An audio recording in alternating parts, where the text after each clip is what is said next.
ጭራሽ ውሽማውን ይዞ ሄሎን ይቅርታ ለመጠየቅ ሄደቱ አሌክ ምን አይነቱ ባለየ ነው በእናታቸው ሲያስጠላ። ይገርማል እኮ ልሳቅ እንጂ እናንተ እንደዛ መናድቆ እንደዛ ስንት ክፉ ደግ ተናግሮ ልቧን ከሰበረ በኋላ ልቡን ካደረሰ ልቡን ከተናገረ በኋላ ዛሬ ላይ ይቅርታ አድርጊልኝ ተሳስቼ ነው በቃ እንደዛ ማለት አልነበረብኝም በቃ ሰው ቤት መጥተሽ ስትበጠብጪ ነው። ኧረ እባክህ የፈለገ ያህል ብትበጠብጥ ብትቀውጠው ለምን ሀገር ምድሩ አይንቀሳቀስም አይንቀጣቀጥም? አንተ እኮ ብርድ ልብስ ለብሰ ፍራሽ አንጥፈ አሸሸ ገዳሜ ስትል ፊልምን ስታይ ምናምን የቆየው አይደለ እንዴ? ሲጀመር ለበቀል የመጣ ነው የሚመስለኝ። ይቅርታ አድርጉልኝና ማለት ነው።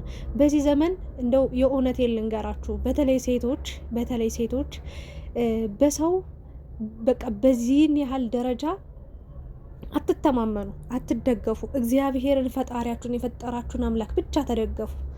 ሁሉም ሸርተት ማለቱ አይቀርም። ሁሉም የሆነ ሰዓት ላይ እጥፍ ይላል። የምሬን ነው። አንዳንድ ሰዎች ደግሞ አብዝታችሁ በቃ ስትፈልጓቸው የትም መሄጃ የሌላችሁ ነው የሚመስላቸው። ሄሏውን ወንድ አጣ፣ ፍቅረኛ አጣ፣ ወይ ደግሞ የምትሄድበት አጣ አልነበረም። ትክክለኛና እውነተኛ ስሜት እውነተኛ ፍቅር ስለነበራት ነው ድጋሚ ልቧን የከፈተችለት፣ ድጋሚ ልታምነው የተገደደችው፣ ድጋሚ አብረው ልትቀጥል ያሰበችው። አሳያት በቃ ብልጭልጭ ነገር አሳያት። ሰርፕራይዙ በዛ፣ በቃ ሁሉ ሆይ በቃ በዛ። አመነችው፣ ከልቧ ወደደችው። ግን ይበልጥ ልቧን ነው የሰበረው። ይበልጥ ደህና የነበረውን ልቧን ደህና ተጠግኖ ሰላማዊ ህይወቷን መጥቶ በጠበጠው። በራሱ ፍላጎት መጥቶ ማለት ነው። በጣም ያስገረመኝ ነገር ትናንትና ራሴን አጠፋለሁ፣ ሄዳለሁ፣ በራለሁ፣ ከንፋለሁ፣ እሰቀላለሁ ስትል የነበረችዋ ሴት ዛሬ ደግሞ ሄሉ ጋር ሄዳለች። በቃ ናቲን ስለምወደው እንዲጎዳ ስለማልፈልግ በቃ በአንቺ ምክንያት እያዘነ ስለሆነ አብራችሁ ቀጥሉ። አንቺ ማን ስለሆንሽ ነው አብራው እንድትሆን እንዳትሆን እንድትለያይ አብራው እንድትሆን እንድትቀጥል የምታዝዥው ሀሳብ የምትሰጪው? አንቺ ሁ አር ዩ አንቺ ማነሽ? ናቲስ ደግሞ ሄሉ እንደዛ ታማ እየተጨነቀችው እንኳን የሆነ ልጅ መጥቶ ነበር የልብ አድረስ በቃ ደስ የሚል ወኔ ያለው ትክክለኛ ሰው በቃ ደስ የሚል እሱንም እየተሳደበ ነበር። ምንድነው እንደዚህ የሚያደርገ ምናምን በስማ ፍቅር የያዘው ሰው እንደዚህ አይደለም። ፍቅር የያዘው ሰው ግትር አይደለም። ፍቅር የያዘው ሰው በሴት ልጅ ስሜት አይጫወትም። ፍቅር የያዘው ሰው በሴት ልጅ እንባ አይደሳሰትም። ፍቅር የያዘው ሰው መርዝ አጥንትን አጽምን የሚሰባብር ንግግር አይናገርም።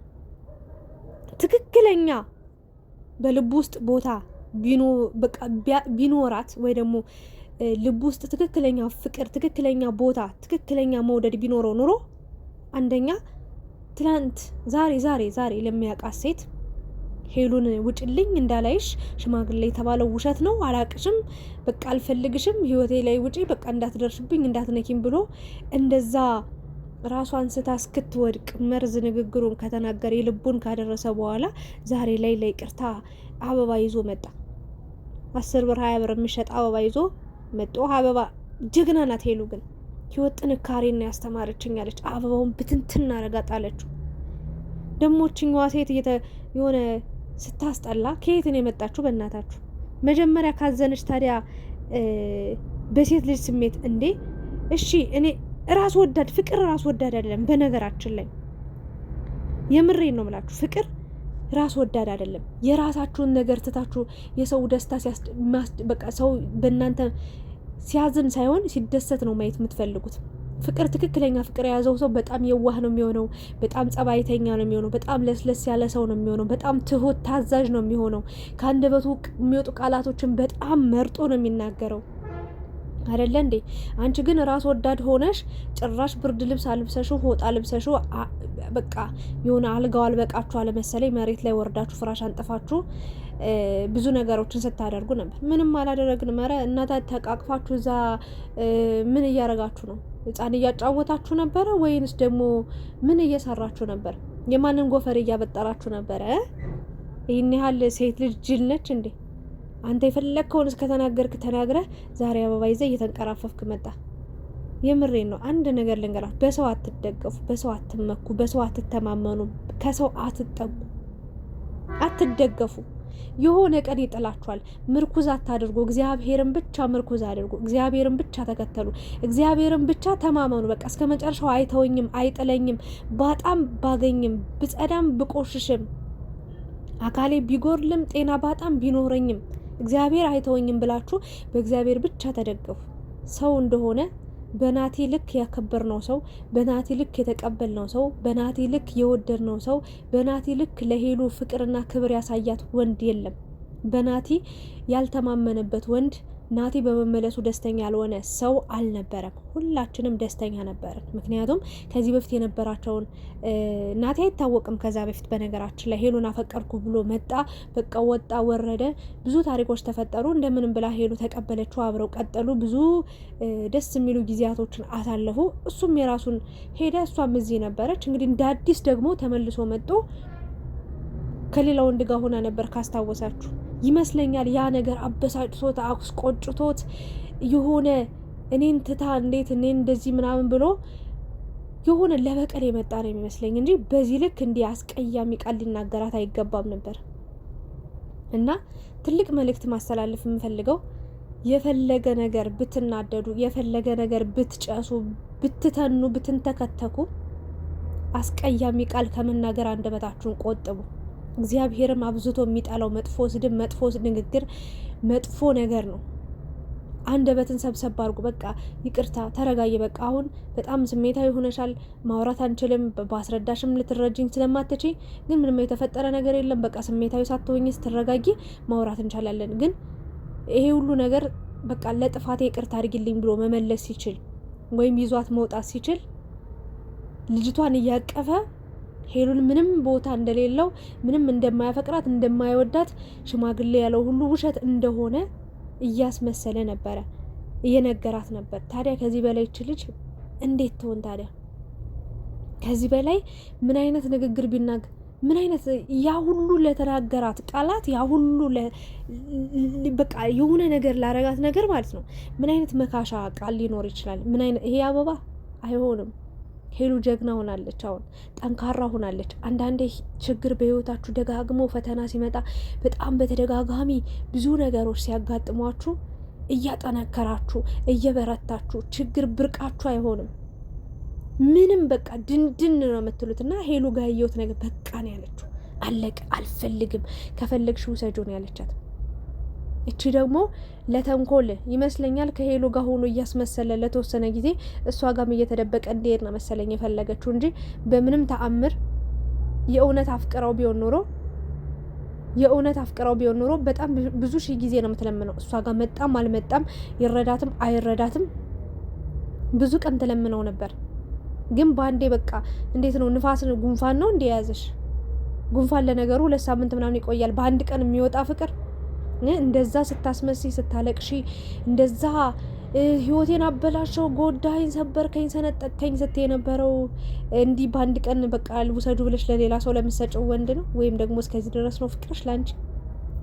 አስመሳዮች፣ ሁለታችሁም አስመሳይ ናችሁ። አንቺ የሴት ክብር የሴት ዋጋ ያልገባሽ ሚዲያ ላይ እያየሽ ሁሉን ነገር እየሰማሽ ሄሎ ጋር ያላቸውን ነገር ከዚህ በፊትም እያወቅሽ ምንም እንደሌላችሁ አስመስለሽ የኔ ህይወት እያልሽ እየተንቀለቀልሽ መጣሽ። ይገርማልና ለማንኛውም ግን ናቲ 100% ጥፋተኛ ነህ።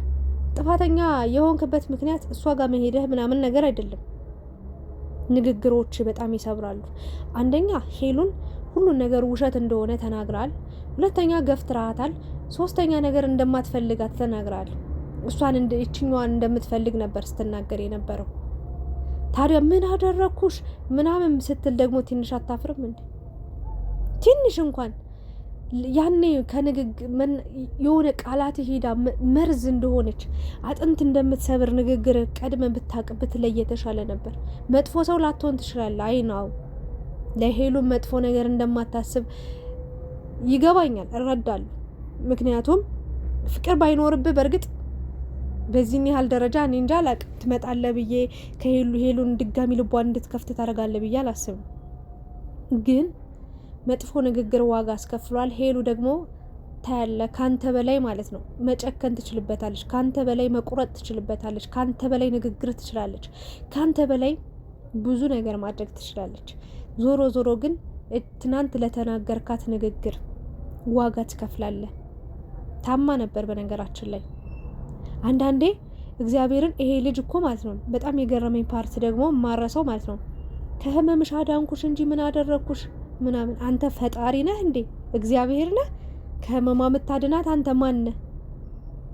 አሁን ገና ለገና በእርግጥ አዎ ከአንተ ጋር ስትሆን ደስተኛ ነበረች ምናምን፣ ነገር ግን ከህመምሽ አዳንኩሽ የሆነ ዋጋ እሷ ምንም የሌላት ሴት ሆና ቢሆን ኖሮ በቃ ከአንተ ብዙ ነገር የምትጠብቅ ሴት ብትሆን ኖሮ በቃ ማስቲካ የገዛውን ራሱ ገዝቼ ልሻለሁ ማስቲካ እኮ ገዝቼ ልሻለሁ ብለህ አንተ የምትናገር አይነት ሰው ነህ። እግዚአብሔር በጣም የገረመኝ ነገር ትልቅ ነገር አድርገህላትማ ቢሆን ኖሮ የሆነት በቃ የሆነ ስትኮፈስባት ልትኖር ነበረ።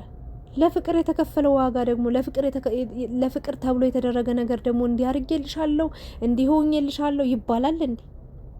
ኧረ ተው። እንደው የሰለጠነ ዓለም ላይ ሄዳችሁ እንኳን ስትመጡ እንደው ትንሽ ሰልጥኑ እስኪ፣ ትንሽ እስኪ አእምሯችሁን አሰሩት እስኪ፣ ትንሽ ስለ ፍቅር ወቁ፣ ትንሽ እስኪ መጽሐፍ አንብቡ፣ ፊልም እዩ እስኪ፣ እውነተኛ ሪል ላይፍ በቃ የጥንዶች ላይፍ እስኪ እዩ፣ ፍቅርን ተማሩ እስኪ ከነጮች። ሀበሾችም አሉ በእርግጥ ጸዴ ኒንጃ በቃ ባለ ሚስቱ ሚስት ለባሏ ስንት ፍቅር አለኩ። ይሄ ዳቦ በቀደዱ አፉ ይቀደድና መጨረሻ ላይ ሴቷን ከሰባበረ ከጎዳ ልቧን ሁሉ ከጥቅም ውጭ ካደረገ በኋላ ድጋሚ መጦ ይቅርታ፣ አረ ይቅርታ ቀቀለ ብለው በእናት አቤት! እንደዚህ አይነት ባለጌ ስንት ወንዶች አሉ መሰላችሁ። ናቲ ብቻ አይደለም ባይዘወይ ብዙ እንደዚህ አይነት አስቀያሚ ቃል ተናግረው ከዛ የሆነ ሰዓት ላይ ያለሷ ያለዛች ሴት መኖር እንደማይችሉ ሲያውቁት አይናቸው ሲገለጥ ይቅርታ እያሉ ይመጣሉ። ለምን ተንበርክከው ውለህ አታድርም? ስለተንበረከክ ይቅርታ። አሁን ራሱ ግልፍተኛ ነው በቃ። ሴት ውሽማ ይዞ ሰብስቦ ጎትቶ ይዞ ይሄዳል እንዴ? ችግሩ የተፈጠረው በእሷ ሴት ምክንያት አይደል እንዴ? በቃ እሷን ትቻታለሁ ይቅርታ አድርጊልኝ፣ እሷ እንደዚህ በሰዓቱ እንዲ ነበር ብሎ ማስረዳት ሲችል፣ ለብቻው እንኳን ሄዶ ችግሩን መፍታት ሲችል የማትረባ ሴት ጎትቶ ይዞ ይሄዳል። ማንም ከሄሉ አይደርስም። በነገራችን ላይ የእውነት አስቀያሚ ነገር ነው ያየ ነው። ለማንኛውም ሄሉ አይዞሽ፣ ቢ ስትሮንግ ማይ ሲስተር፣ ሁሉም ነገር ያልፋል። ከዚህ የከፋ ብዙ ችግር ማሳልፈሻል። ህይወት ግን አንዴ ሲከሽፍባችሁ ወይም ደግሞ አንዴ አልሳካ ሲላችሁ ብዙ ጊዜ በተደጋጋሚ በቃ ለሴት ልጅ በጣም ፈተና ነው ህይወት። ይህን የተረዳሁት። ለማንኛውም ግን ላንቺ ያለው አይቀርም። ቢ ስትሮንግ፣ አይዞሽ። ይህንን ነው ልል የምችለው። ናቲ ደግሞ በመጮ እንዲህ የሆነ በመላላጥ ምናምን የምታመጣው ነገር የለም። ያዙ ይልቀቁኝ ስላልክ ምንም በቃ የሴት ልጅ ዋጋ ጥቅሟ ይግባ። ስትፈልግ ልትሄድ፣ ስትፈልግ ልትመጣ፣ ስትፈልግ ልትገፋት፣ ስትፈልግ ደግሞ አለሁልሽ ነይ ወደ እኔ ልትላት አትችልም። እቃ አይደለችም፣ እንስሳ አይደለችም፣ በግ አይደለችም። እሺ ሰው ናት። አእምሮ አላት፣ የሚጎዳ ልብ አላት። ገባ? ይሄንን ነገር ማሰብ መቻል አለብን። ለማንኛውም የነገውን ቪዲዮ ደግሞ አብረን የምናየው ይሆናል። እናንተ ምን ተሰማችሁ በሄሉና በናቲ መሀል ለተፈጠረው ነገር? እኔ ቅድሚያ ለሴት ልጅ እሰጣለሁ። ለሴት ልጅም ቅድሚያም ሰጥቼም ብቻም ሳይሆን ናቲ 110% ጥፋተኛ ነው። በጣም ጥፋተኛ፣ በቃ ያደረገው ነገር በሙሉ ጥፋተኛ። ይህንን ነው ልሰጥ የምችለው ሀሳብ። እናንተ ደግሞ ሄሉን ስትሰድቡ ነበራችሁ። ባይ ዘ ወይ ተቀበዩ፣ ተይሄድ እንዳያመልጥሽ፣ በኋላ ጥሎሽ እንዳይሄድ ምናምን ጥርግ ይበላ። ታዲያ እንዲህ ቅስሟን ሰብሮ ታዲያ በአንዴ ትቀበለው? እሺ ትበለው። ሴት እዛ ተቃቅፎ ማንም እንዳያየው አግኝታው ይዛው በቀላሉ ቀስ ብሎ ማስረዳት ሲችል አመናጭቆ ገላምጧ አስወጥቷት፣ ሰድቧት፣ አንቋሽሿት፣ ሁሉ ነገር ውሸት እንደነበረ እንዳታለላት፣ እንዳሞኛት ስንት ነገር ተናግሮ ልቧን ከሰበረ በኋላ እንዴት ነው እናንተ የምታስቡት? ጭንቅላት የላችሁም እንዴ? ጉድ እኮ ነው። ምን ታደርግችልች? ያማችኋል እንዴ? አይባልም። ስትፈርዱ እኩል በቃ ኢኳል መሆን መቻል አለባችሁ። ፍትሃዊ ሀሳብ መስጠት አለባችሁ። አመሰግናለሁ። ላይክ፣ ሼር፣ ሰብስክራይብ ማድረጋችሁን እንዳትረሱ። እወዳችኋለሁ። ሄሉዬ እግዚአብሔር በቃ ከፍ ያለውን እንጀራ ይስጥሽ። አይዞሽ እንበላት የምር